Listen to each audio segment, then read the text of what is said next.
Israel Iran war. Israel और Iran के बीच जारी संघर्ष अब केवल सैन्य मोर्चे तक सीमित नहीं है। ये युद्ध अब दोनों देशों की आर्थिक रीढ़ पर भी भारी असर डाल रहा है। इसराइल को हर दिन करोड़ों अरबों डॉलर का सीधा नुकसान हो रहा है, तो वही ईरान की पहले से दबाव में चल रही अर्थव्यवस्था और अधिक तनाव में आ चुकी है। चलिए, दोनों देशों की आर्थिक स्थिति की तुलना करके ये समझने की कोशिश करते हैं कि इस संघर्ष के आखिर में किसे आर्थिक रूप से अधिक नुकसान होगा और लॉन्ग टर्म में कौन सा देश ज्यादा असुरक्षित साबित होगा। इसराइल और ईरान की अर्थव्यवस्था किन चीजों पर निर्भर करती है? इसराइल की अर्थव्यवस्था मुख्य रूप से हाई टेक्नोलॉजी वाली इंडस्ट्री पर आधारित है। दुनिया भर की करीब 400 से अधिक मल्टीनेशनल कंपनियों जैसे गूगल, इंटेल और माइक्रोसॉफ्ट के रिसर्च सेंटर इसराइल में स्थित है। इसके अलावा डायमंड कटिंग और पॉलिशिंग इंडस्ट्री इजरायली एक्सपोर्ट में बड़ा योगदान देता है। ग्रीन हाउस तकनीक की मदद से खेती और फूलों का भी बड़ा एक्सपोर्ट यहां से होता है। दूसरी ओर ईरान की अर्थव्यवस्था का बड़ा हिस्सा तेल और प्राकृतिक गैस के एक्सपोर्ट पर निर्भर करता है। ईरान फ्रंट पेज की एक रिपोर्ट के अनुसार अनुमान है कि 2025 के अंत तक ईरान प्रतिदिन करीब 3.1 मिलियन बैरल तेल का उत्पादन करेगा, जिसमें से 1.6 मिलियन बैरल का एक्सपोर्ट होगा। इसके अलावा ईरान की कृषि और मैन्युफैक्चरिंग सेक्टर भी राजस्व में अहम भूमिका निभाते हैं। हालांकि उनका असर तेल जितना व्यापक नहीं है।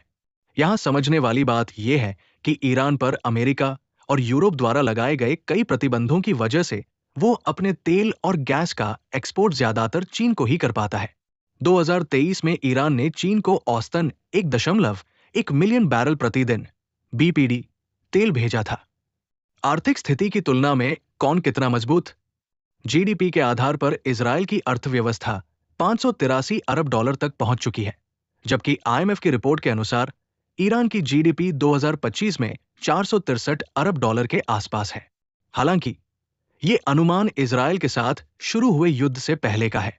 इसराइल की मुद्रास्फीति दर, इन्फ्लेशन रेट, जहां 3% के करीब है, वही ईरान में ये 29.5% तक पहुंच चुकी है। सबसे दिलचस्प बात यह है कि जहां इसराइल पर विदेशी कर्ज का भारी बोझ है, जो जीडीपी का लगभग 105% है, वही ईरान का विदेशी कर्ज जीडीपी का सिर्फ 1.8% है, जो इस क्षेत्र में सबसे कम माने जाने वाले अनुपातों में आता है। कौन ज्यादा झेल रहा है? इजरायली बिजनेस अखबार कैलक्लिस्ट की एक रिपोर्ट के मुताबिक इसराइल के लिए युद्ध की सीधी आर्थिक लागत बहुत भारी है। वो हर दिन अरबों डॉलर का सैन्य खर्च कर रहा है, जिसमें मिसाइल इंटरसेप्टर, F-35 विमानों की उड़ान और गोला बारूद शामिल है। सिर्फ ईरान पर पहले मिसाइल हमले की लागत ही 593 मिलियन डॉलर आकी गई थी। इसके अलावा हजारों रिजर्व सैनिकों की तैनाती ने लेबर मार्केट को प्रभावित किया है और औद्योगिक उत्पादन, इंडस्ट्रियल प्रोडक्शन में भारी गिरावट आई है। एयरपोर्ट्स के बंद होने से टूरिज्म और एक्सपोर्ट को भी झटका लगा है। वहीं ईरान की स्थिति भी कम गंभीर नहीं है। हालांकि उसकी अर्थव्यवस्था पहले से ही अमेरिकी प्रतिबंधों की वजह से दबाव में थी, लेकिन अब युद्ध के चलते उसका तेल एक्सपोर्ट भी खतरे में पड़ गया है। मौजूदा समय में ईरान का अधिकांश तेल चीन को रियायती दरों पर एक्सपोर्ट होता है। युद्ध के कारण अगर तेल पाइपलाइनों या रिफाइनरियों को नुकसान पहुंचा, तो ये राजस्व स्रोत भी ठप पड़ सकता है। साथ ही ईरानी मुद्रा रियाल का अवमूल्यन तेजी से हो रहा है। 2024 में इसकी कीमत में 50% की गिरावट दर्ज की गई थी, जो अभी और भी हो सकती है। युद्ध के बाद की संभावित आर्थिक तस्वीर कैलक्लिस्ट की एक रिपोर्ट के अनुसार अगर युद्ध लंबा चला तो इजराइल की अर्थव्यवस्था पर भारी असर पड़ सकता है। 2025 का रक्षा बजट पहले से ही 38.6 अरब डॉलर तक पहुंच गया है और कुल बजट 215 अरब डॉलर से भी ऊपर है। ऐसे में अनुमान है कि युद्ध एक महीने से ज्यादा चला तो केवल सैन्य खर्च ही 12 अरब डॉलर के पार जा सकता है। इसके चलते इजराइल का बजटीय घाटा जीडीपी के 5% तक पहुंच सकता है। साथ ही हाईटेक सेक्टर, जो विदेशी निवेश और इनोवेशन पर आधारित है, वो भी इस अस्थिरता से बुरी तरह प्रभावित हो सकता है। ईरान की ओर देखें तो उसकी स्थिति में थोड़ा अलग स्वरूप है। आईएमएफ ने 2025 में ईरान की आर्थिक वृद्धि दर 3.1% अनुमानित की है, जो ये बताता है कि देश ने प्रतिबंधों के बावजूद खुद को किसी हद तक स्थिर रखा है। ईरानी news website Iran front page की एक रिपोर्ट के मुताबिक ईरान का चालू खाता अधिशेष, करंट अकाउंट सरप्लस, 13.9 अरब डॉलर तक रहने की उम्मीद है। लेकिन ये सब तब तक ही है जब तक उसके तेल इंफ्रास्ट्रक्चर को कोई गंभीर नुकसान न पहुंचे। अगर युद्ध के कारण रिफाइनरियों या गैस क्षेत्रों पर हमला हुआ तो फिर राजस्व में 40% तक गिरावट आ सकती है। कौन सा देश अधिक असुरक्षित स्थिति में है?